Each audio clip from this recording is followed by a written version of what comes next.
প্ৰিয় ছাত্ৰ-ছাত্ৰীসকল, সকলোকে স্বাগতম জনাইছোঁ পুনৰবাৰ। আশা কৰিছোঁ তোমালোক সকলোৱে ভালে আছা। আজি তোমালোকক মই 10ম শ্ৰেণীৰ সমাজ বিজ্ঞান বিষয়ৰ 2য় খণ্ড ভূগোলৰ 4ৰ্থ অধ্যায় অৰ্থাৎ অসমৰ ভূগোলৰ 3য় অংশ জনসংখ্যাৰ বিতৰণ সম্পৰ্কে এটি চমু আভাস দিবলৈ লৈছোঁ। ইয়াৰ আগতে মই তোমালোকৰ লগত জনসংখ্যা আৰু বসতিৰ লগতে জনসংখ্যাৰ বৃদ্ধিৰ ধাৰা সম্পৰ্কে কিছু কথা আলোচনা কৰিছিলোঁ।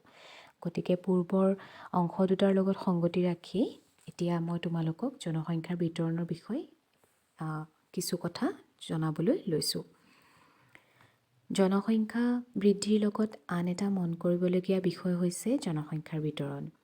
অসমৰ জনসংখ্যাৰ বিতৰণ লক্ষ্য কৰিলে দেখা যায় যে ৰাজ্যখনৰ সকলো অঞ্চল বা ঠাইতে জনসংখ্যা সমপৰিমাণে নাই। কোনো অঞ্চলত জনসংখ্যা বেছি অৰ্থাৎ ঘন আৰু কোনো অঞ্চলত জনসংখ্যা তথা জনবসতি সেৰেঙা অৰ্থাৎ কম হয়। স্বাভাৱিকতে কোনো এটা অঞ্চলত জনবসতি আৰু জনসংখ্যা বেছি হ'লে তাত জনসংখ্যাৰ ঘনত্বও বাঢ়ি যায়। ঠিক সেইদৰে কোনো অঞ্চলত জনবসতি আৰু জনসংখ্যা পাতল বা কম হ'লে তাত জনসংখ্যাৰ ঘনত্বও কম হয়। এতিয়া আমি যদি চাওঁ ভাৰতৰ লোকপিয়লৰ তথ্য মতে 20 শতিকাৰ আৰম্ভণিতে অৰ্থাৎ 1901 চন মানতেই অসমত জনসংখ্যাৰ ঘনত্ব আছিল প্ৰতি বৰ্গ কিলোমিটাৰত মাত্ৰ 42 জন।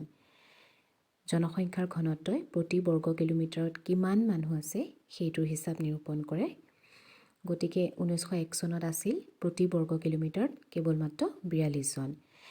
কিন্তু সময়ৰ লগে লগে যেতিয়া সকলোফালে উন্নতি হ'ল, জনসংখ্যাৰ ধাৰা বৃদ্ধি পাবলৈ ধৰিলে, যিহেতু আমি আগৰ অংশটিত পঢ়িছোঁৱেই যে জনসংখ্যাৰ বৃদ্ধিৰ ধাৰা কেনেকৈ ধৰণে আগবাঢ়িছিল। তো জনসংখ্যাৰ বৃদ্ধিৰ ফলত প্ৰতি বৰ্গ কিলোমিটাৰত মানুহৰ বসতিও বৃদ্ধি পাবলৈ ধৰিলে। অৰ্থাৎ 1941 চনত জনসংখ্যাৰ ঘনত্ব 1901 চনৰ তুলনাত দুগুণে বৃদ্ধি পাবলৈ ধৰিছিল। তেনেদৰে ক্ৰমান্বয়ে আহি আহি ঠিক স্বাধীনোত্তৰ কালৰ পিছত অৰ্থাৎ 1951 চনত অসমৰ জনসংখ্যাৰ ঘনত্ব প্ৰতি বৰ্গ কিলোমিটাৰত 102 জনলৈ বৃদ্ধি পাইছিল। আৰু ক্ৰমান্বয়ে ইয়াৰ পৰৱৰ্তী কালছোৱাতো জনসংখ্যাৰ ঘনত্ব যথেষ্ট বৃদ্ধি পাই গৈ থাকিল। অৰ্থাৎ এতিয়াও জনসংখ্যাৰ ঘনত্ব বৃদ্ধি পাই গৈ আছে। অন্যহাতে আমি লক্ষ্য কৰিলে দেখা পাওঁ যে অসমৰ বিভিন্ন অঞ্চলৰ ভিন্ন প্ৰাকৃতিক পৰিৱেশ অনুসৰি ৰাজ্যখনৰ জনসংখ্যা সকলো অঞ্চলতে সমান নহয়। অৰ্থাৎ অঞ্চলভেদে জনসংখ্যাৰ ঘনত্বও বেলেগ বেলেগ ধৰণৰ হয়। এই অঞ্চলভেদে যেতিয়া জনসংখ্যাৰ ঘনত্ব বেলেগ বেলেগ হয়, ইয়াৰ বহুতো কাৰণ আছে। তাৰে ভিতৰত আমি বিশেষকৈ ক'ব পাৰোঁ যে প্ৰাকৃতিক পৰিৱেশৰ যিটো অৱস্থিতি বা যাতায়াত ব্যৱস্থা অথবা অৰ্থনৈতিক অৱস্থা, এইবিলাক কথা। সাধাৰণতে যিবিলাক অঞ্চলৰ প্ৰাকৃতিক পৰিৱেশ অনুকূল নহয় অৰ্থাৎ ভাল নহয়, যাতায়াত ব্যৱস্থাত অসুবিধা থাকে আৰু অৰ্থনৈতিক অৱস্থা উন্নত নহয়, সেইবিলাক অঞ্চলত জনবসতি সেৰেঙা হোৱা দেখা যায়।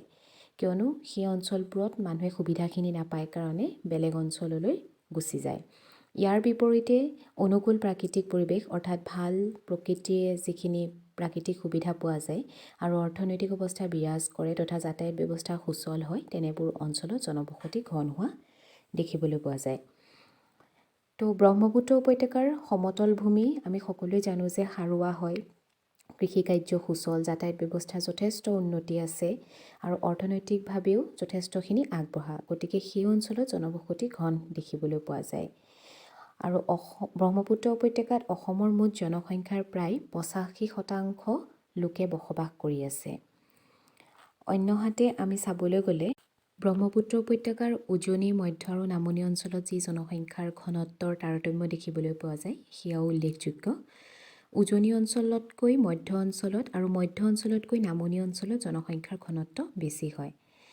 অন্যহাতে বৰাক উপত্যকাৰ সাৰুৱা সমভূমি যিটো অঞ্চল আছে, সেই অঞ্চলটো ঠিক ব্ৰহ্মপুত্ৰ উপত্যকাৰ দৰে কৃষিকৰ্মই হওক বা যাতায়াত ব্যৱস্থা আদি সকলো ক্ষেত্ৰৰ পৰা সুচল হয়। গতিকে সেই অঞ্চলতো জনবসতি ঘন দেখিবলৈ পোৱা যায়। 2011 চনৰ তথ্যমতে ইয়াত জনসংখ্যাৰ ঘনত্ব হৈছে প্ৰতি বৰ্গ কিলোমিটাৰত 545 জন আৰু অসমৰ মুঠ জনসংখ্যাৰ প্ৰায় 11% লোকে এই বৰাক উপত্যকাত বাস কৰে।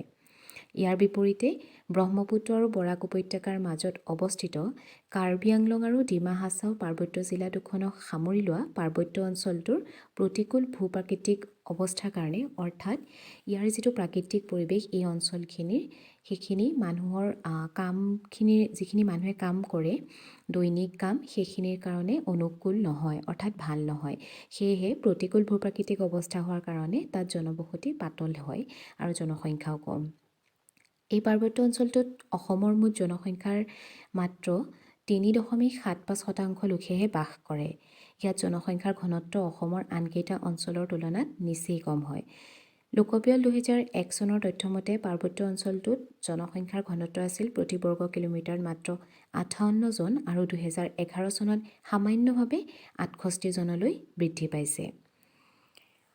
আকৌ আমি যদি চাওঁ 2001 চনৰ লোকপিয়লৰ মতে অসমৰ জিলাসমূহৰ ভিতৰত 2,522,324 জন লোকে বাস কৰা কামৰূপ জিলাখন অধিক জনসংখ্যাৰ জিলা আৰু 1,88,079 জন লোকে বাস কৰা পাৰ্বত্য অঞ্চলৰ ডিমা হাছাও জিলাখন আটাইতকৈ কম জনসংখ্যাৰ জিলা বুলি পৰিগণিত হৈছিল।